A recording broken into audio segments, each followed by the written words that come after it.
বন্ধুরা, বাইরে হচ্ছে প্রচন্ড বৃষ্টি আর আমরা নিয়ে বসে গেলাম খিচুড়ি।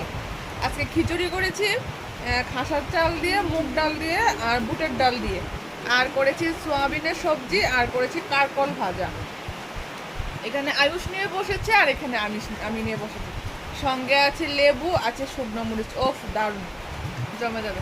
তোমরা এই বৃষ্টির মধ্যে কে কে খিচুড়ি খেতে ভালোবাসো আমার মতন? আমাকে অবশ্যই কমেন্ট বক্সে কমেন্ট করে জানাবে। এই দেখো খিচুড়ি, ও খিচুড়িটা আমার খুব প্রিয়। বৃষ্টি হলে খিচুড়ি খেতে হবে। যদি সঙ্গে মাছ ভাজা বা বেগুন ভাজা থাকো তাহলে আরও জমে যেত। বাট বৃষ্টির মধ্যে আজকে মাছও আসেনি, কোনো সবজি আসেনি। সবজি এসেছিল বাট বেগুন ছিল না।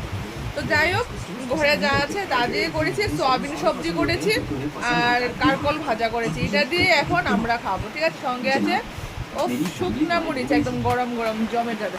তো চলো।